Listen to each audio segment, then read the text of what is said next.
Hi friends, മൗനം സമ്മതം രണ്ടാം ഭാഗത്തിൻ്റെ 343 എപ്പിസോഡിലേക്ക് എല്ലാവർക്കും സ്വാഗതം. ചാനൽ ഇതുവരെ സബ്സ്ക്രൈബ് ചെയ്താൽ കാണാറുണ്ടെങ്കിൽ തീർച്ചയായിട്ടും സബ്സ്ക്രൈബ് ചെയ്യുക, ലൈക്ക് ചെയ്യുക, ഷെയർ ചെയ്യുക, കമൻറ്റ് ചെയ്യുക. അപ്പോൾ വൈകിപ്പിക്കാതെ തന്നെ നമുക്ക് എപ്പിസോഡിലേക്ക് പോയാലോ. എപ്പിസോഡിന് തുടക്കത്തിൽ തന്നെ കാണിക്കുന്നത് അൻകുഷിനെയാണ്. അൻകുഷ് ഇങ്ങനെ വിഷമിച്ചിങ്ങനെ ഇരിക്കുമ്പോഴായിരിക്കും കാലിൻ്റെ എതിരോട് വരുന്നത്. അപ്പോൾ കാലിൻ്റെ ഇങ്ങനെ അൻകുഷ് ഇങ്ങനെ മിണ്ടാതിരിക്കുന്നത് കണ്ട് കാലിൻ്റെ ഇങ്ങനെ കുറച്ച് നേരം നോക്കി എന്നിട്ട് പിന്നെ അവിടുന്ന് പോവുകയാണ്. പിന്നീട് കാണിക്കുന്നത് അശോകിനെയാണ്. അശോകിനെ ഒരു ഡ്രൈവറായിട്ട് ജോലി കിട്ടിയിട്ടുണ്ടാവും. പക്ഷെ അത് നമ്മൾ ജോലി കിട്ടുന്നൊന്നും കാണിക്കുന്നില്ല. അശോക് വണ്ടി പിടിച്ച് വരുന്ന മുതലാണ് കാണിക്കുന്നത്. അവർ കാറിൽ പാട്ടൊക്കെ ഇടാൻ പറയും. പക്ഷെ അശോക് പാട്ടൊക്കെ ഇട്ട് കൊടുക്കുന്നുണ്ട്. അപ്പോൾ സൗണ്ട് കുറച്ച് കുറയ്ക്കും, ഭയങ്കര കൂടുതലാന്നൊക്കെ പറഞ്ഞ് അവരുടെ ഇഷ്ടത്തിനനുസരിച്ച് ഇങ്ങനെ അശോക് വണ്ടിയൊക്കെ ഓടിച്ചിങ്ങനെ പോവാണ്. അപ്പോഴാണ് അശോകിൻ്റെ തൊട്ടപ്പുറത്ത് തന്നെ നിരഞ്ജൻ്റെ കാറ് വരുന്നത്. അപ്പോൾ അശോകാണെങ്കിൽ പെട്ടെന്ന് അത് കാണും. അപ്പോൾ നിരഞ്ജന ഇങ്ങനെ അശോക് കാണുമ്പോൾ അശോക് നിരഞ്ജന തന്നെ ഇങ്ങനെ നോക്കി ഇങ്ങനെ നിൽക്കും. പക്ഷെ നിരഞ്ജൻ അശോകനെ കാണുന്നൊന്നുമില്ല. അശോക് മാത്രമാണ് നിരഞ്ജന നോക്കി നിൽക്കുന്നത്. അങ്ങനെ റെഡ് സിഗ്നൽ കാണിക്കുമ്പോൾ വണ്ടി ഒരു സ്ഥലത്ത് നിർത്തും. അപ്പോഴും അശോകന് നേരെ അപ്പുറത്ത് തന്നെ നിരഞ്ജന ഉണ്ടാവും. അപ്പോൾ നിരഞ്ജന നോക്കി അശോക് കുറേ മുൻപത്തെ കാര്യങ്ങളൊക്കെ ആലോചിച്ച് ഇങ്ങനെ ഇരിക്കും. അതുപോലെ തന്നെ നിരഞ്ജൻ്റെ സ്വഭാവം മാറിയതും അങ്ങനെ രണ്ട് മുഖമുള്ള നിരഞ്ജന ഇങ്ങനെ ആലോചിച്ച് ഇങ്ങനെ നിരഞ്ജന തന്നെ നോക്കി നിൽക്കുമായിരിക്കും. അങ്ങനെ ഗ്രീൻ സിഗ്നൽ കാണിക്കുമ്പോൾ അവരെ വണ്ടി എല്ലാം എടുക്കും. അപ്പോൾ അശോകിൻ്റെ വണ്ടി മുന്നിലുണ്ടാവും. അപ്പോൾ നിരഞ്ജൻ്റെ വണ്ടി പോയപ്പോൾ നിരഞ്ജൻ്റെ വണ്ടി നോക്കി അങ്ങനെ നിൽക്കുകയായിരിക്കും അശോക്. അപ്പോൾ ആ ലേഡീസ് പറയും, അല്ല നിങ്ങളെന്തേ കാണിക്കുന്നത്, നിങ്ങൾ ഉറങ്ങിയോ, ബാക്കിൽ ഓടിക്കുന്ന കേൾക്കുന്നില്ലേ, വേഗം വണ്ടി എടുക്കുന്നത് പറയും. അപ്പോൾ അശോക് പെട്ടെന്ന് ഇങ്ങനെ ആ ചിന്തകളൊക്കെ മാറി പിന്നെ പെട്ടെന്ന് അശോക് ആ വണ്ടി കൊണ്ടിങ്ങനെ പോവുകയാണ്. പിന്നീട് കാണിക്കുന്നത് കാലന്തിയാണ്. കാലന്തി ഇങ്ങനെ ആലോചിച്ചിരിക്കുമ്പോഴായിരിക്കും അങ്ങോട്ട് അജു വരുന്നത്. അങ്ങനെ അജു പെട്ടെന്ന് കാലന്തി ഇങ്ങനെ തൊടുമ്പോൾ കാലന്തി പെട്ടെന്ന് ഇങ്ങനെ എത്തിപ്പോവും. ഞാൻ പേടിച്ചു പോയി എന്ന് പറയും. അപ്പം അജി പറയും, അല്ല നിനക്ക് എന്താ പറ്റി, നീ എന്തെങ്കിലും രാവിലെ തന്നെ ആലോചിച്ചിരിക്കുന്നതെന്ന് ചോദിക്കും. അപ്പം കാലന്തി പറയും, ഒന്നുമില്ല അമ്മ, എനിക്ക് പേടിയാവുന്നു. രാവിലെ പിള്ളേരുടെ അൻകുഷ് ഓരോന്ന് ആലോചിച്ചിങ്ങനെ ഇരിക്കുക. അവൻ്റെ തലയിലൂടെ എന്തൊക്കെയാണ് ചിന്തിക്കുന്നതെന്ന് ആർക്കും അറിയില്ല. എന്തെങ്കിലും പുതിയ പ്ലാൻ ഇട്ടുകൊണ്ടിരിക്കുകയായിരിക്കും. എനിക്കാണെങ്കിൽ ആലോചിച്ചിട്ട് തന്നെ പേടിയാവുന്നു. നിങ്ങളൊരു കാര്യം ചെയ്യോ, അൻകുഷിൻ്റെ അടുത്ത് പോയിട്ട് നിങ്ങളുടേതായ ഒരു രീതിയിൽ എങ്ങനെയതൊന്ന് ചോദിച്ച് അറിയുമെന്ന് ചോദിക്കും. അപ്പം അജി പറയും, നീ എന്താ ഈ പറയുന്നത്, എന്തിനാണ് വെറുതെ സിംഹത്തിൻ്റെ ഗുഹയിലേക്ക് കയറി ചെല്ലുന്നത്, ഞാനങ്ങനെ അങ്ങോട്ട് ചെന്നിട്ടുണ്ടെങ്കിൽ എന്നെ കടിച്ച് കീറി മാന്തി പറിക്കുന്നൊക്കെ പറയും. പക്ഷേ അവൻ ചെറുപ്പത്തിലേ നമ്മളുടെ കൂടെ വളർന്നിരുന്നെങ്കിൽ അവൻ ഇങ്ങനെ ഒരു വൃത്തിട്ട സ്വഭാവമുള്ള ആളാവില്ലായിരുന്നു. അപ്പോൾ കാലന്തി പറയും, ശരിയാണ് അമ്മേ, അവൻ ചെറുപ്പത്തിലേ ഇവിടെ നിന്ന് വളരുകയാണെങ്കിൽ അമ്മയുടെ സംസ്കാരവും സ്വഭാവം എല്ലാം അവന് കിട്ടിയേനെ. അവനെ മുതിർന്നവരെ എങ്ങനെ ബഹുമാനിക്കണം, കുട്ടികളോട് എങ്ങനെ പെരുമാറണം എന്നൊക്കെ അവന് മനസ്സിലായെന്ന് പറയും. അപ്പോൾ അജി പറയും, മതി മതി മതി, നീ കൂടുതൽ എന്നെക്കുറിച്ച് ഇങ്ങനെ പൊക്കി പറയുന്നു വേണ്ട, ഞാൻ നിനക്ക് ചായ എടുത്തോണ്ട് നീ അത് കുടിക്കുന്നു പറഞ്ഞിട്ട് അജു അവിടെ നിന്ന് പോവും. പിന്നീട് കാണിക്കുന്നത് അഞ്ജലിയാണ്. അഞ്ജലി ആ ആശ്രമത്തിൽ ഇങ്ങനെ അശോകനെ കുറിച്ച് ആലോചിച്ച് വിഷമിച്ചിരിക്കുകയായിരിക്കും. അപ്പോഴാണ് പറയുന്ന അമ്മ അച്ഛനെ ഇങ്ങനെ വരുന്നത്. അങ്ങനെ അവരൊരു ഫോൺ എടുത്തോണ്ട് അഞ്ജലിയുടെ അടുത്തേക്ക് വരായിരിക്കും. ആശ ഇങ്ങനെ ആ ഒരു തുണിയൊക്കെ എടുത്തിട്ട് അവിടുത്തെ പൊടിയൊക്കെ ഇങ്ങനെ തട്ടാൻ നിൽക്കുകയായിരിക്കും. അപ്പോഴാണ് പെട്ടെന്ന് ആശയ്ക്ക് ഫോൺ വരുന്നത്. അപ്പോൾ അത് അമ്മയുടെ ഫോണാണെന്ന് മനസ്സിലാക്കി ആശ അത് എടുക്കും. കോൾ എടുത്ത വഴിക്ക് തന്നെ ആശ പറയും, എനിക്ക് അറിയാമായിരുന്നു ഇത് അമ്മ തന്നെ ആയിരിക്കുമെന്ന്. അപ്പോൾ അഞ്ജലി പറയും, മോളെ എനിക്കിവിടെ കുഴപ്പമൊന്നുമില്ല, പക്ഷെ നിങ്ങളുടെ രണ്ടുപേരുടെ അവസ്ഥ ആലോചിച്ചിട്ട് എനിക്ക് പേടിയാവുന്നു. നിങ്ങൾ രാത്രി എവിടെ തങ്ങും, എവിടെയാണ് താമസിക്കുക, അതൊന്നും അറിയില്ലല്ലോ എന്ന് പറയും. അപ്പോൾ ആശ പറയും, അമ്മേ ഞാൻ പറയാറില്ലേ ദൈവം എപ്പോഴും നമ്മുടെ കൂടെ തന്നെ ഉണ്ടെന്ന്, അതുകൊണ്ട് ഞങ്ങൾക്കൊന്ന് ലോഡ്ജ് കിട്ടി, അവിടെ റൂമുണ്ട്, ഞങ്ങളിപ്പോൾ റൂമിലാണെന്ന് പറയും. അപ്പോൾ അഞ്ജലിക്ക് ഒരുപാട് സന്തോഷമാവും. അങ്ങനെ അഞ്ജലി ദൈവത്തോട് ഒരുപാട് നന്ദിയൊക്കെ പറയും. അല്ല മോളെ അശോക എവിടെയെന്ന് ചോദിക്കും. അപ്പോൾ ആശ പറയും, ഇന്ന് നല്ല ദിവസമാണ്, അശോകന് ദൈവഭാഗ്യം കൊണ്ട് ഒരു ജോലി കിട്ടിയെന്ന് പറയും. അപ്പോഴാണെങ്കിൽ അഞ്ജലി ഒരുപാട് സന്തോഷിക്കും. അങ്ങനെ അഞ്ജലി ചോദിക്കും, മോളെ എന്ത് ജോലിയാണ് അശോകന് കിട്ടിയതെന്ന് ചോദിക്കും. അപ്പോൾ ആശയാണെങ്കിൽ അഞ്ജലി വിഷമിക്കേണ്ടെന്ന് മേടിച്ച് അഞ്ജലിയോട് കള്ളം പറയും, ഒരു ബാങ്കിങ്ങിൻ്റെ കാര്യങ്ങളൊക്കെ നിയന്ത്രിക്കുന്ന ഒരു ജോലിയാണ് കിട്ടിയിരിക്കുന്നത് പറയും. അപ്പോഴാണെങ്കിൽ നമുക്ക് അശോകിൻ്റെ യഥാർത്ഥ ജോലി ഇങ്ങനെ കാണിച്ചു തരും. കാറിങ്ങനെ വൃത്തിയാക്കുന്നതും അതിലേക്ക് ആൾക്കാരെ കയറ്റി കൊണ്ടുപോകുന്നതും അങ്ങനെ അവർ പൈസ ഒക്കെ കൊടുക്കുന്നതൊക്കെ കാണിക്കും. അങ്ങനെ ആശ പറയും, അവിടെ ആകുമ്പോൾ AC ഒക്കെ ഉള്ളതുകൊണ്ട് തന്നെ അശോകന് അങ്ങനെ ചൂടോ പ്രശ്നങ്ങളോ ഒന്നും ഉണ്ടാവില്ല, നല്ല ഹാപ്പി ആവും അശോക് എന്നൊക്കെ പറയും. അപ്പോഴാണെങ്കിൽ വീണ്ടും നമുക്ക് ഇങ്ങനെ അശോകനെ കാണിച്ചു തരും. ആകെ വേർത്ത് വെയിലൊക്കെ കൊണ്ട് ആ വേർപ്പൊക്കെ തോത്തിയത് ഇങ്ങനെ അശോകിൻ്റെ ബുദ്ധിമുട്ടുകൾ നമുക്കിങ്ങനെ കാണിച്ചു തരും.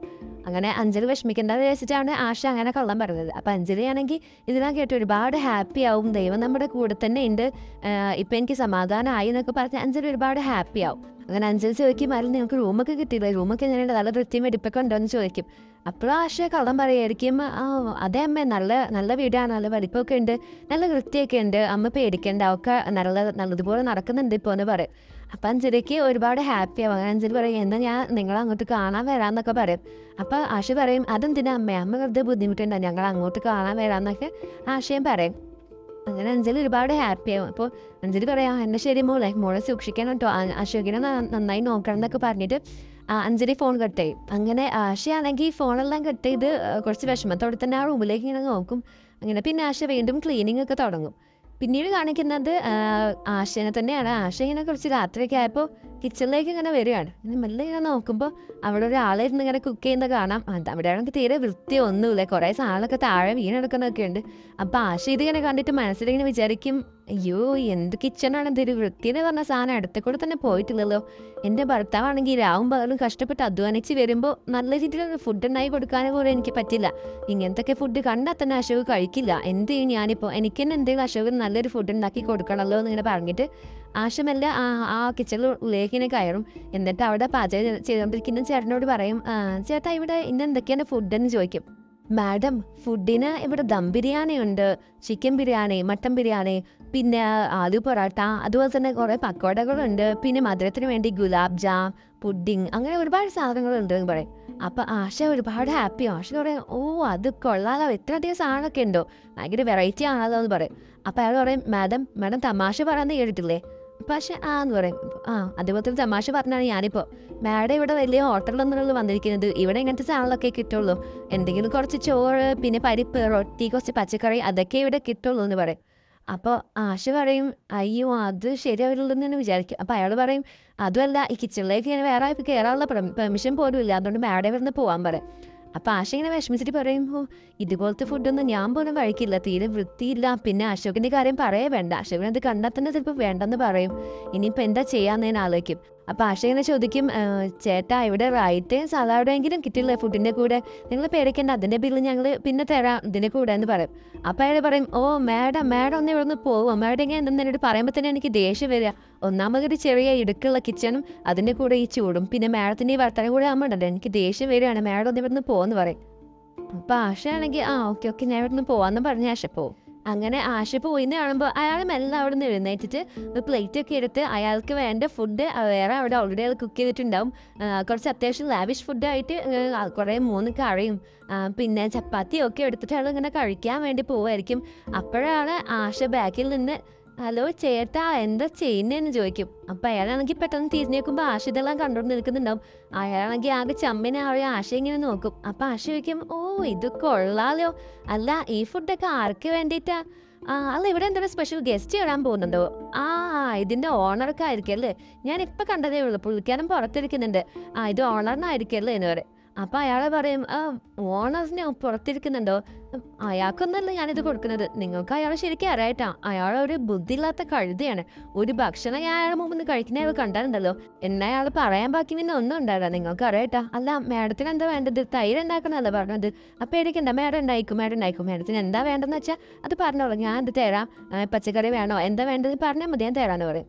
അപ്പോൾ ആശ പറയും, പേടിക്കണ്ട, ഞാൻ എന്താ ഇവിടെ പറയാമെന്ന് പോകുന്നില്ല, നിങ്ങൾ എനിക്ക് തയ്യുണ്ടാക്കാനുള്ള സാധനം നിങ്ങൾ എടുത്തു തരുമോ, അത് ഞാൻ എടുക്കണമെന്ന് ചോദിക്കും. അപ്പോൾ അയാൾ വേണ്ട ഞാൻ തന്നെ എടുത്തരാമെന്ന് പറഞ്ഞിട്ട് പച്ചക്കറിയൊക്കെ എടുത്ത് ആശയ്ക്ക് കൊടുക്കും. അങ്ങനെ ആശയാണെങ്കിൽ നൈസിൽ അവിടെ കയറിയിട്ട് ഉള്ളിയൊക്കെ അരിഞ്ഞ് ഒരു തൈരൊക്കെ സലാഡൊക്കെ ഉണ്ടാക്കുകയാണ്. അങ്ങനെ ആശ അതിൻ്റെ കൂടെ തന്നെ അവർക്ക് വേണ്ട ചപ്പാത്തിയും അതുപോലെ തന്നെ 3 കറികളും അങ്ങനെ കുറച്ച് അത്യാവശ്യം ആശയ്ക്ക് വേണ്ട അത്രയൊക്കെ എടുക്കുന്നുണ്ട്. അങ്ങനെ അയാളാണെങ്കിൽ ഇതെല്ലാം നോക്കി മനസ്സോടെ ഇങ്ങനെ നിൽക്കുകയാണ്. അങ്ങനെ മൊത്തത്തിൽ എല്ലാം ഉണ്ടാക്കി കഴിഞ്ഞ് ആശ ഇതെല്ലാം കൊണ്ട് പോകാൻ നിൽക്കുമ്പോൾ അയാൾ പറയും, മാഡം ഏറ്റവും ആരോട് പറയരുത് കേട്ടോ എന്ന് പറയും. അപ്പോൾ ആശ പറയും, നിങ്ങളത് പേടിക്കൊന്നും വേണ്ട, ഞാൻ ആരോട് പറയില്ല, എന്തായാലും നമുക്കിടയിൽ ഒരു ബോണ്ട് വന്നതല്ലേ, ഇത് സീക്രട്ടായിട്ട് തന്നെ ഇരിക്കും എന്ന് പറയും. പിന്നീട് കാണിക്കുന്നത് സിദ്ധാർത്ഥനെയാണ്. സിദ്ധാർത്ഥ ഇങ്ങനെ ടെൻഷനായി നിൽക്കുമ്പോഴായിരിക്കും ജ്യോതി അങ്ങോട്ട് വരുന്നത്. ഇങ്ങനെ ജ്യോതി ചോദിക്കുക, എന്ത് പറ്റി, എന്താ ഇങ്ങനെ ടെൻഷനായി നിൽക്കുന്നതെന്നൊക്കെ ചോദിക്കുമ്പോൾ സിദ്ധാർത്ഥ പറയും, അതെനിക്ക് കുറച്ച് ജോലി ഉണ്ടായിരുന്നു, അപ്പോൾ അതെല്ലാം ചെയ്ത് തീർത്തിട്ടുള്ളൂ, എനിക്ക് കുറച്ച് ബാക്കിയുണ്ട്, അതിൻ്റെ ഒരു ടെൻഷനിലാണെന്ന് ഇങ്ങനെ പറയും. അപ്പം ജ്യോതിയുടെ കാര്യങ്ങളൊക്കെ തന്നെ പറയായിരിക്കും, എനിക്ക് എന്തോ പോലെ തോന്നുന്നുണ്ട്, ഞാൻ അമ്മയ്ക്കും അശോകനും വിളിച്ചിട്ട് അവരൊന്നും ഫോൺ എടുക്കുന്നില്ല, എത്ര ദിവസമായി വിളിച്ചു നോക്കിയിട്ട് എന്തോ ഒരു പന്തിയുള്ള പോലെ തോന്നുന്നു എനിക്ക് ഇങ്ങനെ പറയും. അപ്പോൾ സിദ്ധാർത്ഥിൻ്റെ മനസ്സിൽ പറയും, ജ്യോതി എന്ത് ചെയ്യാനാ, അവരാരും വീട്ടിലില്ല, അവരൊക്കെ വേറെ സ്ഥലത്തേക്ക് പോയിരിക്കുകയാണ്, അച്ഛന് സത്യങ്ങളെല്ലാം മനസ്സിലാക്കിയിട്ടുണ്ട് അവരൊക്കെ. ഇനി ഇതെല്ലാം നീ അറിയുമ്പോൾ നിൻ്റെ അവസ്ഥ എന്തായിരിക്കും എനിക്ക് ആലോചിക്കാൻ തന്നെ വയ്യ, ഇതെല്ലാം നിന്നോട് എങ്ങനെ പറയാമെന്ന് ഇങ്ങനെ ആലോചിച്ച് നിൽക്കുകയായിരിക്കും. അപ്പോൾ ജ്യോതി പറയും, പക്ഷെ നമുക്കൊരു കാര്യം ചെയ്താലോ, സിദ്ധാർത്ഥ ഒന്ന് അശോകിനെ വിളിച്ച് നോക്കുക, ചിലപ്പോൾ ഫോൺ എടുത്താലോ, അതാകുമ്പോൾ എനിക്ക് സംസാരിക്കുക, അവരുടെ വിവരങ്ങളൊക്കെ ഒന്ന് അറിയാലോ എന്ന് പറയും. അപ്പോൾ സിദ്ധാർത്ഥ തന്നെ പറയും, വേണ്ട ജ്യോതി ഇപ്പം വേണ്ട, എന്തായാലും എനിക്ക് കുറേ തിരക്കൊക്കെ ഉണ്ട്, അതുമല്ല ഇപ്പം ഇത്രയും വൈകിയില്ലേ, എന്തിനാ വെറുതെ ഇപ്പോൾ വിളിക്കുന്നത്, നമുക്ക് നാളെ രാവിലെ വിളിക്കാമെന്ന് പറയും. അപ്പോൾ ജ്യോതി ഇങ്ങനെ പറയും, സിദ്ധാർത്ഥൻ്റെ കുഴപ്പമുണ്ടോ, എന്തിനാണെങ്കിൽ എന്നോട് പറ, എനിക്കൊരു പതിവ് സൊല്യൂഷൻ കണ്ടെത്താൻ കഴിഞ്ഞാലോ എന്ന് പറയും. അപ്പോൾ സിദ്ധാർത്ഥ ഇങ്ങനെ വിഷമിച്ച് നിൽക്കും. അങ്ങനെ സിദ്ധാർത്ഥ ഇങ്ങനെ അത് ജ്യോതി ഇങ്ങനെ പറയാൻ നിൽക്കുമ്പോൾ ജ്യോതി ഇങ്ങനെ എന്ത് പറ്റി സിദ്ധാർത്ഥ എന്നോട് പറ അങ്ങനെ ഒരുപാട് പറയുമ്പോൾ സിദ്ധാർത്ഥ ഇങ്ങനെ പറയും അശോക് അച്ഛൻ്റെ എല്ലാ സത്യങ്ങളും അറിഞ്ഞിട്ടുണ്ട്. അങ്ങനെ അശോകും അമ്മയും ആശയും എല്ലാം കൂടി ആ വീട്ടിൽ നിന്നും പോയിട്ടുണ്ട്. ഇതെല്ലാം എന്നോട് ഭരതേട്ടനാണ് പറഞ്ഞതെന്ന് പറയും. ഇതെല്ലാം കേൾക്കുമ്പോൾ ജ്യോതി ആകെ ടെൻഷനാവുകയാണ്, ആകെ ഷോക്കാവും ഇതെല്ലാം അറിഞ്ഞിട്ട്. അപ്പോൾ ജ്യോതി പറയും എന്ത് അശോക് എല്ലാം അറിഞ്ഞിനോ? അപ്പോൾ അവരെല്ലാവരും ആ വീട്ടിൽ നിന്ന് പോയോ? അവരെങ്ങോട്ട് പോകാനാണ്? അവരിപ്പോൾ ഏത് അവസ്ഥയിൽ എവിടെയെന്നൊക്കെ പറയും. അപ്പോൾ സിദ്ധാർത്ഥ് പറയും അവരെവിടെയാണ് എങ്ങോട്ടാണെന്നൊന്നും ആർക്കും അറിയില്ല. ഇതെല്ലാം എന്നോട് ഭരതേട്ടനാണ് പറഞ്ഞത്. ഓഫീസ് ചേച്ചി എന്നോടേക്ക് എല്ലാം പറഞ്ഞു. ഭരതേട്ടനെ അവർ ഒരുപാട് തടയാൻ ശ്രമിച്ചു എന്നാണ് പറഞ്ഞത്. പക്ഷേ അവർ അതൊന്ന് കേൾക്കാതെ അവിടെ നിന്ന് പോയിട്ടുണ്ട്. അവരിപ്പോൾ എവിടെയാണെന്നൊന്നും അറിയില്ല എന്ന് പറയും. അപ്പോൾ ജ്യോതിയാണെങ്കിൽ ഇതിങ്ങനെ അങ്ങനെ വിട്ടാൽ ശരിയായുള്ളൂ, ഞാൻ വേഗം വീട്ടിലേക്ക് പോട്ടെന്ന് പറഞ്ഞ് പോകാൻ നിൽക്കുമ്പോൾ സിദ്ധാർത്ഥ് പെട്ടെന്ന് തടഞ്ഞിട്ട് പറയും നീ എന്തായി ചെയ്യുന്നത്? ഈ സമയത്താണ് വീട്ടിലേക്ക് പോകുന്നത്. നീ പേടിക്കണ്ട, നിനക്ക് വീട്ടിലേക്ക് പോകാമെന്നുണ്ടെങ്കിൽ ഞാൻ നിന്നെ രാവിലെ തന്നെ വീട്ടിലേക്ക് ഉണ്ടാക്കി തരാമെന്ന് പറയും. അപ്പോൾ ജ്യോതിയാണെങ്കിൽ ഇതെല്ലാം ആലോചിച്ച് ആകെ വിഷമിച്ചിങ്ങനെ ഇരിക്കുകയായിരിക്കും. ഇനി എന്താ ചെയ്യുക, എന്തായാലും അവിടെ സംസാരിക്കണം എന്നൊക്കെ പറയുമ്പോൾ സിദ്ധാർത്ഥ് പറയും ഈ കാര്യം എന്നോട് ഭരതേട്ടനെ അവരോട് പറയേണ്ടതാണ് പറഞ്ഞത്. നീ ഇങ്ങനെ വിഷമിക്കാതിരിക്കുക, അതൊക്കെ എല്ലാം ശരിയായിക്കോളും. എന്തായാലും അശോക് ഒറ്റയ്ക്കല്ലല്ലോ, അശോകിൻ്റെ കൂടെ അമ്മയും ആശയൊക്കെ അല്ലേ. ആശ എനിക്ക് അറിയുന്നിടത്തോളം ആശ വളരെ സ്ട്രോങ് ആണെന്നാണ് എനിക്ക് തോന്നുന്നത്. അവരെന്തായാലും അശോകിനെ സപ്പോർട്ട് ചെയ്യാനും കൺട്രോൾ ചെയ്യാനും സമാധാനിപ്പിക്കാനൊക്കെ ഉണ്ടാവും. നീ പേടിക്കാതിരിക്കുക, എല്ലാം ശരിയാവും എന്നൊക്കെ പറയും. അപ്പോൾ ജ്യോതിയാണെങ്കിൽ ഇതെല്ലാം ടെൻഷൻ അടിച്ച് ഷോക്കായി നിൽക്കുകയാണല്ലോ. ജ്യോതിക്കാണെങ്കിൽ ഒന്നും തല കയറുന്നില്ല. ജ്യോതി ആകെ ഇങ്ങനെ കരഞ്ഞുകൊണ്ടിരിക്കുകയാണ്. എന്താ ചെയ്യുക, എപ്പോഴും എൻ്റെ കുടുംബത്തിന് മാത്രമാണല്ലോ ഇങ്ങനത്തെ ഒരു പ്രശ്നം ഉണ്ടായിക്കൊണ്ടിരിക്കുന്നത്. ഒരു പ്രശ്നം കഴിഞ്ഞാൽ വേറെ പ്രശ്നം, അത് കഴിഞ്ഞാൽ വേറെ പ്രശ്നം, ഇതിങ്ങനെ തുടർന്നുകൊണ്ടിരിക്കുകയാണല്ലോ എന്നൊക്കെ പറഞ്ഞ് ജ്യോതി ഇങ്ങനെ കരയും. അപ്പോൾ സിദ്ധാർത്ഥാണെങ്കിൽ ജ്യോതിയെ കെട്ടിപ്പിടിച്ചുകൊണ്ട് ഇങ്ങനെ സമാധാനിപ്പിക്കും. പിന്നീട് കാണിക്കുന്നത് ആശയാണ്. ആശ ഫുഡെല്ലാം എടുത്തോണ്ട് ഉള്ളിലേക്ക് വന്ന് ഞാൻ നോക്കുമ്പോഴായിരിക്കും ആശയ്ക്ക് ഇങ്ങനെ തോന്നുന്നത് കുറച്ച് ദിവസം അടഞ്ഞിടുന്നതുകൊണ്ട് ഒരു ബാഡ് സ്മെല്ലുണ്ടാവും. അപ്പോൾ ആശ പുറത്ത് പോയിട്ട് അവിടുത്തെ ചന്ദനത്തിരിയൊക്കെ എടുത്തോണ്ട് വരികയാണ്. അങ്ങനെ അവിടെ ഉള്ളിലേക്ക് കത്തിക്കുമ്പോൾ അത്യാവശ്യം നല്ല സ്മെല്ലൊക്കെ ആയി ആശ ഇങ്ങനെ ഹാപ്പിയായി നിൽക്കുമ്പോഴായിരിക്കും പെട്ടെന്ന് അശോക് വരുന്നത്. അപ്പോൾ ആശ പറയും നിങ്ങൾ വന്നോ, നിങ്ങളുടെ ദിവസം എങ്ങനെ ഉണ്ടായിരുന്നു എന്നൊക്കെ പറയും. അപ്പോൾ അശോക് പറയും ഞാൻ നിനക്ക് ഇന്നൊരു സാധനം കൊണ്ടുവന്നിട്ടുണ്ടെന്നും പറയും. അങ്ങനെ അശോകിൻ്റെ കയ്യിലിരിക്കുന്ന പൊതി ഇങ്ങനെ ആശയ്ക്ക് കൊടുക്കുമ്പോൾ ആശ ഇങ്ങനെ നോക്കും. അങ്ങനെ അതെല്ലാം തുറന്ന് നോക്കുമ്പോൾ അത് ആശയ്ക്ക് വേണ്ടിയിട്ടുള്ള 2 സാരി ആയിരിക്കും. അപ്പം അത് കണ്ട് ആശ ഒരുപാട് ഹാപ്പി ആവും. അങ്ങനെ ആശ ഇങ്ങനെ പറയും ഒരുപാട് നല്ല നല്ല ഭംഗിയുണ്ട്, എനിക്ക് ഒത്തിരി ഇഷ്ടപ്പെട്ടു, താങ്ക് യു എന്നൊക്കെ പറയും. അങ്ങനെ പിന്നെ ആശ പറയും നിങ്ങൾ പോയി കൈയും കാലും ഒക്കെ കഴുകി വാ, ഞാൻ അപ്പോഴേക്ക് ഫുഡൊക്കെ എടുത്ത് വെക്കാമെന്ന് പറയും. അങ്ങനെ അശ പോയി കൈയൊക്കെ കഴുകാൻ പോകുമ്പോൾ ആശ ആ ഡ്രസ്സെല്ലാം എടുത്ത് വെച്ചിട്ട് ഫുഡൊക്കെ എടുത്തൊരു പേപ്പറൊക്കെ വിരിച്ച് ബെഡിൽ ഫുഡൊക്കെ ഇങ്ങനെ എടുത്ത് വെക്കായിരിക്കും. അപ്പോൾ അശോക് ഇങ്ങനെ മുഖമൊക്കെ കഴുകി ഇങ്ങനെ മുഖത്തൊക്കെ വെള്ളം ഉണ്ടാവും. അപ്പോൾ ആശയാണെങ്കിൽ ആശയുടെ സാരി കൊണ്ട് ഇങ്ങനെ അശോകിൻ്റെ മുഖം ഇങ്ങനെ തോത്തി കൊടുക്കുകയാണ്. ഇതെല്ലാം കണ്ട് അശോക് ഇങ്ങനെ ഒരുപാട് ഹാപ്പി ആവും. അങ്ങനെ പിന്നെ അവരവിടെ ഇരുന്ന് നമുക്ക് ഫുഡ് കഴിക്കാനൊക്കെ പറഞ്ഞ് ആശ ഇങ്ങനെ പറഞ്ഞിട്ട് ആശ അതിൽ നിന്ന് ചപ്പാത്തിയൊക്കെ എടുത്തിട്ട് കറിയിലൊക്കെ മുക്കി ഇതാ നിങ്ങൾ ഒരുപാട് ജോലിയൊക്കെ ചെയ്ത് വന്നവരതാ, നിങ്ങൾ ആദ്യം കഴിക്കണം പറഞ്ഞിട്ട് ആശ അശോകിനെ ഇങ്ങനെ കൊടുക്കാൻ നിൽക്കുകയായിരിക്കും. അപ്പോൾ അശോകാണെങ്കിൽ വേണ്ട ആദ്യം നീ കഴിക്കണം പറഞ്ഞിട്ട് ആശയ്ക്ക് എന്നെ കൊടുക്കുകയാണ്. അങ്ങനെ ആശ കഴിക്കും. അതിനുശേഷം ആശ പിന്നെ അശോകിന് ഫുഡെല്ലാം വായിൽ വെച്ച് കൊടുക്കും. അങ്ങനെ അവർ ഫുഡെല്ലാം കഴിച്ചുകൊണ്ട് ഇങ്ങനെ ഇരിക്കുമ്പോഴായിരിക്കും അശോക് ഇങ്ങനെ ചൂടെടുത്തോണ്ട് ഇങ്ങനെ ചുറ്റുഭാഗം ഇങ്ങനെ നോക്കും. അപ്പോൾ ആശ ഇങ്ങനെ അശോകിനെ ചൂടെടുക്കുന്നുണ്ടെന്ന് മനസ്സിലായിട്ട് ആശയുടെ സാരി ഇങ്ങനെ എടുത്തിട്ട് അശോകിനെ ഇങ്ങനെ വീശി ഇങ്ങനെ കൊടുക്കും. അപ്പോൾ അശോക് ഇത് കണ്ടിട്ട് അല്ല നീ എന്തേ കാണിക്കുന്നതെന്ന് ചോദിക്കും. അപ്പോൾ ആശ പറയും എന്ത് കാണിക്കാൻ, ഞാൻ നിങ്ങൾക്ക് വീശി തരുമല്ലേ. നല്ല ഭാര്യമാരൊക്കെ ഇങ്ങനെ ചെയ്യുക, അവരുടെ ഭർത്താക്കന്മാരെ കഷ്ടപ്പെട്ടൊരു ആവും പകലും ജോലിയൊക്കെ ചെയ്ത് തിരിച്ച് വീട്ടിലേക്ക് വരുമ്പോൾ അവർക്ക് വേണ്ടി സേവിക്കല്ലേ വേണ്ടത്, നല്ല ഫുഡൊക്കെ ഉണ്ടാക്കി കൊടുത്ത് അങ്ങനെയല്ലേ എല്ലാ നല്ല ഭാര്യമാരും ചെയ്യാറ്, അതുപോലെ തന്നെ ഞാനും ചെയ്യുന്നു എന്ന് പറയും. അപ്പോൾ ഇതെല്ലാം കണ്ട് അശോക് ഇങ്ങനെ ചിരിക്കും. അങ്ങനെ അവർ വീണ്ടും ഇങ്ങനെ ഫുഡൊക്കെ ഇങ്ങനെ വായിൽ വെച്ച് കൊടുക്കുകയായിരിക്കും. അപ്പോൾ അശോക് പറയും നല്ല ഭാര്യമാർ ഇങ്ങനെയല്ല വേറെ നല്ല കാര്യങ്ങളൊക്കെ ചെയ്യാറുണ്ടെന്ന് പറയും. അപ്പോൾ അശോക് ഇങ്ങനെ ഞാൻ നോക്കി ചിരിച്ചുകൊണ്ടിങ്ങനെ നിൽക്കും. അത് കാണിച്ചുകൊണ്ട് നമ്മുടെ 343 എപ്പിസോഡ് ഇവിടെ അവസാനിക്കുകയാണ്. ഈ എപ്പിസോഡ് എല്ലാവർക്കും ഇഷ്ടപ്പെട്ടെന്ന് വിചാരിക്കുന്നു. ഇഷ്ടപ്പെട്ടാൽ തീർച്ചയായിട്ടും ലൈക്ക് ചെയ്യുക, ഷെയർ ചെയ്യുക, സബ്സ്ക്രൈബ് ചെയ്യാം. അപ്പോൾ ഈ അടുത്ത എപ്പിസോഡ് നമ്മൾ വീണ്ടും വരുന്നതായിരിക്കും. അടുത്ത എപ്പിസോഡ് നമ്മൾ നാളെ ഇടുന്നില്ല. ഞാൻ കഴിഞ്ഞ എപ്പിസോഡിൽ പറഞ്ഞിരുന്നു എനിക്ക് ഒരു ഫാമിലി ഫംഗ്ഷൻ ഉണ്ട്, അതുകൊണ്ട് നമുക്ക് നാളെ ഇടാൻ പറ്റില്ല, ശനിയാഴ്ച. അപ്പോൾ ശേഷം നമുക്ക് അപ്ലോഡ് ചെയ്യാന്നുള്ളെങ്കിൽ വേറെയും കുറച്ച് കാര്യങ്ങളൊക്കെ എനിക്ക് നിങ്ങളോട് പറയാനുണ്ട്. അതൊക്കെ ഞാൻ ഇനി അടുത്ത വീഡിയോയിൽ നിങ്ങളോട് പറയാം കേട്ടോ. അപ്പോൾ ഇന്നത്തെ എപ്പിസോഡ് ഇത്രയുള്ളൂ. ഇഷ്ടപ്പെട്ടാൽ തീർച്ചയായിട്ടും ലൈക്ക് ചെയ്യുക, ഷെയർ ചെയ്യുക, കമൻറ്റ് ചെയ്യുക, സബ്സ്ക്രൈബ് ചെയ്യാൻ മറക്കരുത്. അപ്പോൾ അടുത്ത വീഡിയോ നമ്മൾ വീണ്ടും വരുന്നതായിരിക്കും. അതുവരെ ബൈ.